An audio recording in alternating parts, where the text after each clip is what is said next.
आप देख रहे हैं कर्तव्य एवं निष्ठा का बयान, साहित्य और संस्कृति का बयान, समता की आवाज बयान टीवी। नमस्कार, मैं साक्षी गौतम और आप देख रहे हैं हिंदी बयान। रमाई जागृति मंच द्वारा रमाई ग्रुप मासिक कार्यक्रम 10 दिसंबर 2023 को अंबेडकर वाटिका, सरोजनी नगर डिपो, नई दिल्ली में संपन्न हुआ।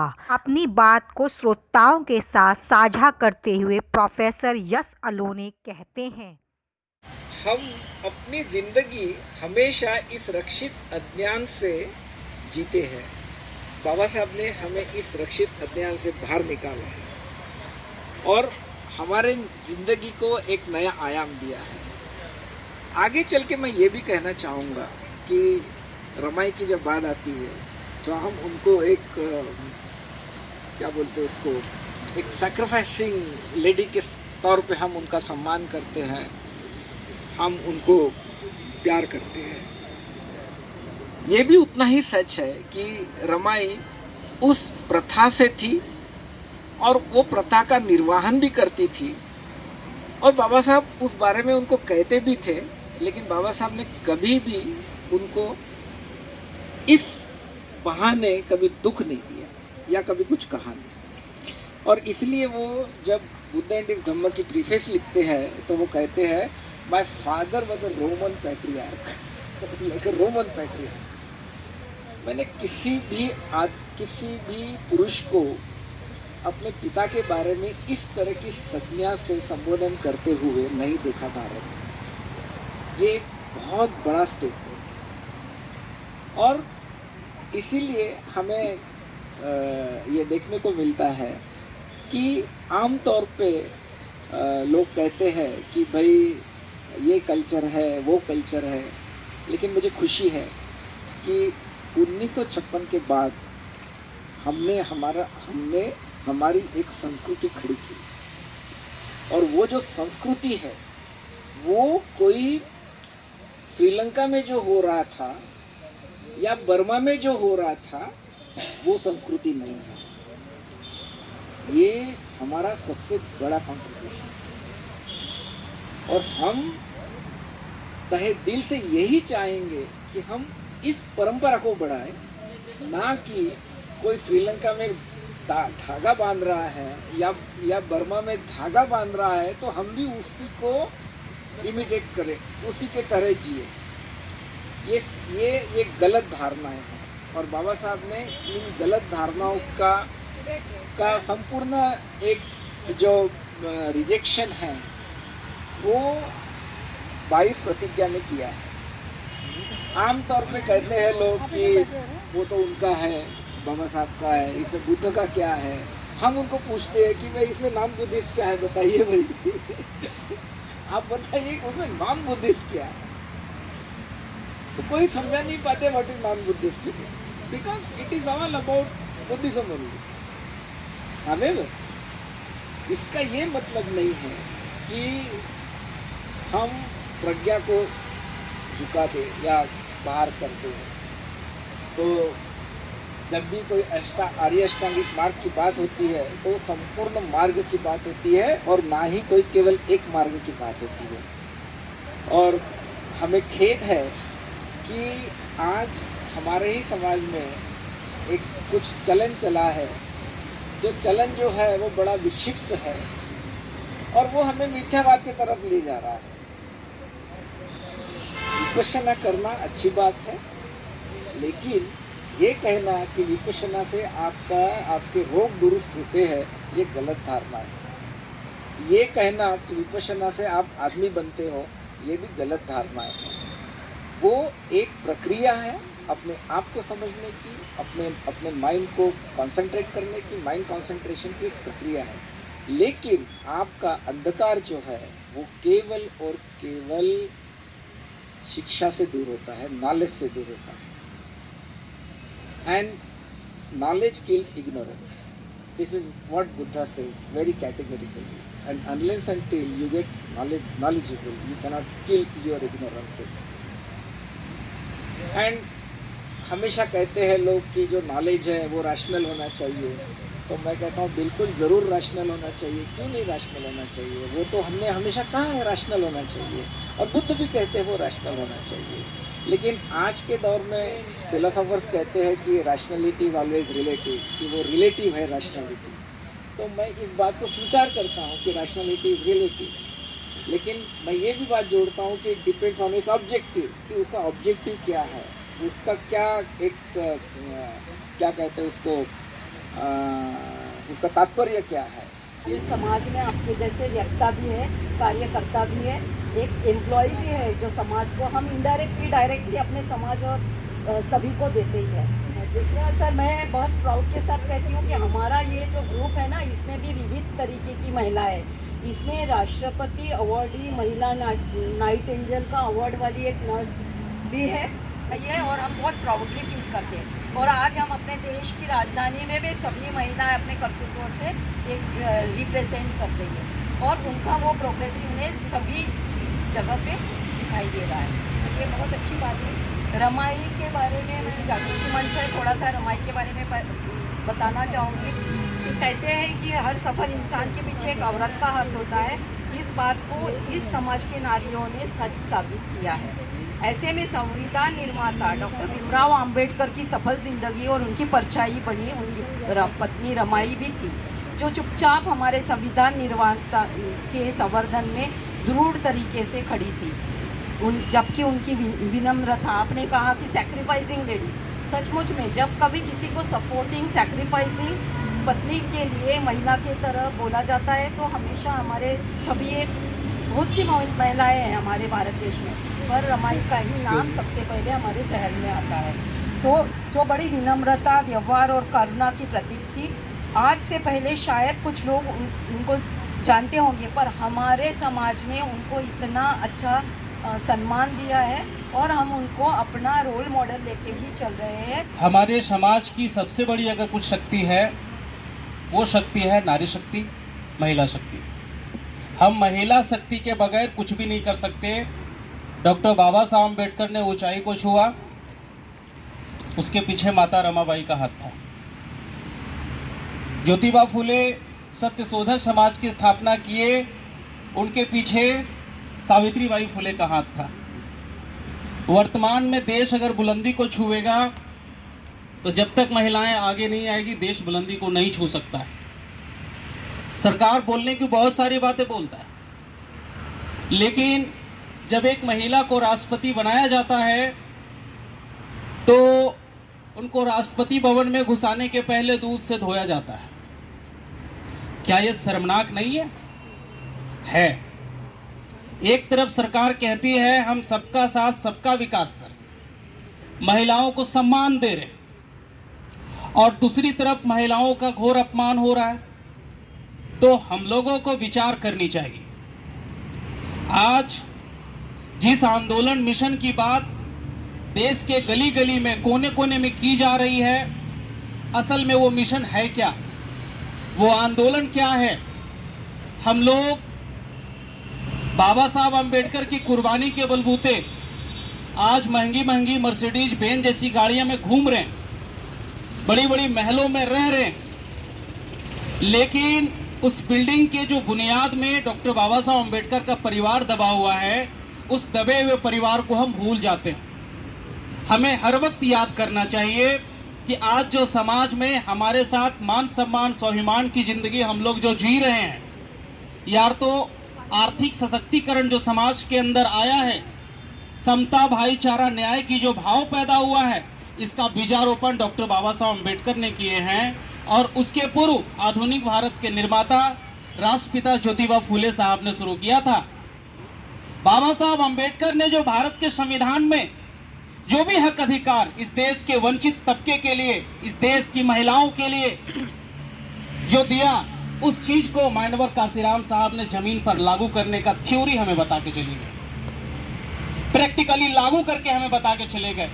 लेकिन आज उस यूपी के अंदर जो उन्होंने प्रैक्टिकल किया था, अगर हम सच में बाबा साहब के अनुयायी होते तो उस चीज को समूचे देश के अंदर लागू किए होते, लेकिन हम लोगों ने ऐसा कुछ भी नहीं किया। आज हमारा समाज जो है, पर्टिकुलरली जो महिला संगठन है, वो बहुत ही आगे निकल गई। दूसरी बात कि आज अगर हम देश के स्टैटिस्टिक्स देखें 2011 के, तो सबसे आगे कोई समाज है तो वो न्यू बुद्धिस्ट, जो नव बौद्ध जिसको बोलते हैं, बुद्धिस्ट समाज है। पढ़ाई के बाकी सारे इंडिकेटर्स में सबसे ज़्यादा आगे, नेशनल एवरेज के कोई भी समाज।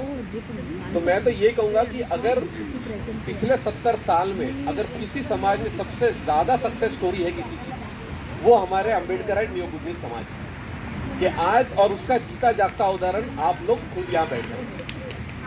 आज हर जगह आपको पर्टिकुलरली अम्बेडकराइट समाज की महिलाएं मिलेंगी जो इस तरीके का अपना मंच चलाती है अलग अलग नामों से, और उनका यही काम है कि समाज में जो भी हमारे महापुरुष रहे उनके विचारों को आगे बढ़ाने की बात करती हो, कर्म कांड के खिलाफ बात करती हो, और एक साइंटिफिक अप्रोच रखते हो। तो इसीलिए मुझे लगता है मैडम, वो चीज़ मैं आपको ही सपोर्ट कर रहा हूँ। बस थोड़ा है कि हम लोग बहुत आगे निकल गए, इसको हमें भी मान लेना चाहिए। यस यस, हमारे यहाँ का जो कल्चरल मूवमेंट है, it's like a very strong movement, और ये इस कल्चरल मूवमेंट को यहाँ तक कामयाब बनाने में और लोग इतना सस्टेन करने में हमारी विमेंस का एक बहुत बड़ा योगदान है। शब्दालय संपली रमाई तुझ्या करुणे पुढे, शब्दालय संपली रमाई तुझ्या करुणे पुढे, सहनशीलताई धन्य झाली तुझ्या यातने पुढे। युगायुगांना ज्यांनी वीज वादळी सूर्य केले, आमचा असा युगंधर आमचा बाप, असा आमचा क्रांतिपुरुष उजेडासाठी जळताना कधी विसावला तुझ्या कुशीत। त्यांचे आभाळ, त्यांचे वाळवंटी क्षितिज, त्यांचे तुरुंग, त्यांचे सुरुंग तू जपलेस फाटक्या पदरात, तू जपलेस फाटक्या पदरात। शब्दालय संपली रमाई तुझ्या करुणे पुढे, सहनशीलताई धन्य झाली तुझ्या यातने पुढे। या रमाईवरची छोटीशी कविता, आणि यानंतर तुमचे आमचे सर्वांचे युगपुरुष डॉक्टर बाबासाहेब आंबेडकर यांच्यावर 4 ओळी जाता जाता बोलतो आहे, आणि त्यानंतर मी रजा घेतो। 4 ओळी। बाबासाहेबांचे उपकार तुमच्यावर आमच्यावर इतके आहेत की ते शब्दात बांधणं कठीण। आपण जे काही आपण दिल्लीला आहोत, इथं हा रमाई ग्रुप आहे, किंवा जे तुम्ही उलाढाली बघा, ते बाबासाहेबांमुळे झालेलं आहे। मला तर कधी कधी असं वाटते की एकट्या माणसाने इतकी मोठी क्रांती केली कशी, जो लाखो माणसं सुद्धा करू शकत नाही, तर एका माणसाने केलेली आहे। तर त्यांच्यावर ह्या 4 ओळी आहे। आधीची कविता माझी होती, ह्या 4 ओळी सुद्धा माझ्या आहेत। प्लीज, शेवटी जाता जाता 4 ओळी। हजार सूरज की रोशनी, रोशनी भी फीकी है तुम्हारे आगे। हजार सूरज की रोशनी भी फीकी है तुम्हारे आगे, हजारों चांद की शीतलता भी फीकी है तुम्हारी आगे। हमको पैदा करने वाले हो या हो कोई भगवान, सबके एहसान कम है फीके है बाबा तुम्हारे आगे, बाबा तुम्हारे आगे। कविता आहे माझी, पण मला वाटतं सगळ्यांना भूक लागलेली आहे, त्याच्यामुळे थोडा तुम्हाला त्रास होईल। कविताचं नाव आहे इतिहास का इतिहास हो जाना। कविता का नाम है इतिहास का इतिहास हो जाना। तवारीख के पन्नों में मैंने कुछ बातों का खास जिक्र होते हुए देखा है। कुछ पन्नों में जिक्र था ऐसे भले मानुष वाली कौम का, जो स्वयं को कायनात में पवित्रतम और श्रेष्ठ घोषित करते हुए कुछ लोगों से नफरत करती थी। नफरत का आलम और उसकी इंतहा ये थी कि उन्हें उनके छाया तक गवारा नहीं थी। उन्हें सड़क पर चलते हुए पीठ पर झाड़ू और गले में मटकी बांधकर चलने का आदेश था। पीने को पानी देना तो फिर बहुत दूर की बात थी। उन भले मानुष वाली कौम का अगर हवा पर जोर चलता तो उन्हें हवा से भी मरहूम कर दिया जाता, और सूर्य देवता पर जोर चलता तो वे धूप को भी खुद के लिए ही रिजर्व कर लेते। अगर चांद की चांदनी उनके बस में होती तो उन मजबूर लोगों से चांद का दीदार करने का हक भी छीन लेते। इतिहास तो इन्हें मजबूत कौम के द्वारा ही लिखा गया था। इतिहास के पन्नों में उन मजबूर लोगों का जिक्र डिप्रेस क्लास के नाम से किया गया है। इन डिप्रेस लोगों का जिक्र उन इतिहास के पन्नों में न के बराबर ही होगा ना। इतिहास की किताबों के न जाने कितने ही पन्ने सिकंदर और तुगलक से भरे हुए हैं, और तो और महाभारत और रामायण की रंजक कहानियों से भी किताबें भरी हैं। लेकिन सदियों से उस डिप्रेस क्लास की उस संघर्षलीन कौम का इतिहास के पन्नों में जगह नहीं दी गई। इतिहास के पन्नों से उस डिप्रेस क्लास को भुला दिया जाता है। लेकिन क्या ऐसा हो पाएगा? नहीं, क्योंकि यह डिप्रेस क्लास तो खेत के खरपतवार के मानंद अपनी जिजीविषा से विपरीत परिस्थितियों में जिंदा रहता है।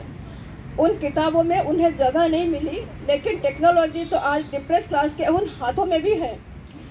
टेक्नोलॉजी की मदद से यह डिप्रेस क्लास भी अब अपनी हिस्ट्री खुद लिखेगा। अब नई हिस्ट्री की किताबों में जिक्र होगा कि सिर्फ छाया पढ़ने से उनके पुरखे किसी को भी अपवित्र कर सकते थे, उन्हें ग्रहण लगा सकते थे। उनके पुरखे इतने पावरफुल थे कि मंदिरों के देवी देवता भी उनके स्पर्श मात्र से अपवित्र होते थे। सर्वाइवल की दौड़ में रोटी पाने के लिए संघर्षरत यह कौम आज तक जिंदा रही है। आगे भी यह संघर्ष करती कौम जिंदा रहेगी और उन सारी ताकतों से लोहा लेती रहेगी। डिप्रेस क्लास वाली कौम की यही जिजीविषा इन नई हिस्ट्री की इबारत में दर्ज होगी। पुराने इतिहास के बरक्स या नई हिस्ट्री बिना किसी भेदभाव से दुनिया के हर हाथ में हो सके। और जब मैंने इतिहास बताई इस बात का, इतिहास सुने तो मैं बोली यहाँ जिनके मिस्टरों ने भरे होंगे मांग में सिंदूर, क्या तुम्हें पसंद है तुम्हारे महिलाओं ने मांग में सिंदूर भरना चाहिए? क्या तुम्हें पसंद है तुम्हारे जिसको आप अपना सहचारी मानते हो, अपना मित्र मानते हो, सहपाठी मानते हो, उन्होंने गले में मंगलसूत्र बांधना चाहिए? शादी होने का प्रतीक सिर्फ वो लेके चलती है। क्या आपकी शादी उनके साथ नहीं हुई थी तो आपके पास में क्या प्रतीक है कि आपकी शादी हुई है? वहां से उठ के वो लोग आए, अपने जेब से रुमाल निकाली और अपने महिलाओं के मांग का सिंदूर बताया।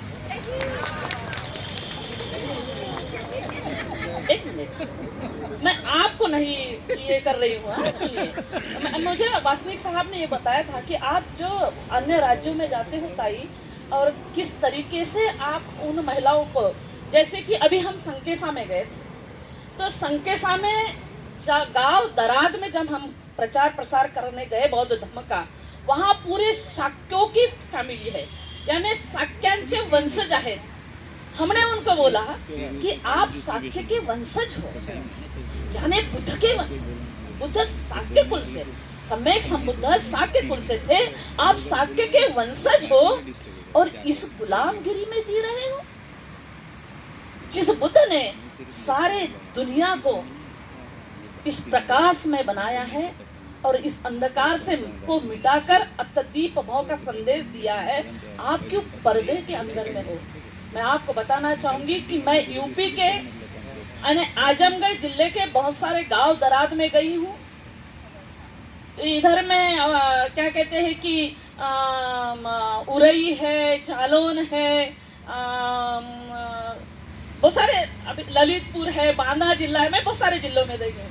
महिलाएं पहले ताई, यानी जो हमारी ड्राइंग रूम होती है, यानी हॉल होता है, तो हॉल में महिलाएं आती नहीं थी, सिर्फ पुरुष बैठते थे और महिलाएं अंदर से घूमटे में और वहां से सुनती थी कान लगा के क्या चर्चाएं होती है।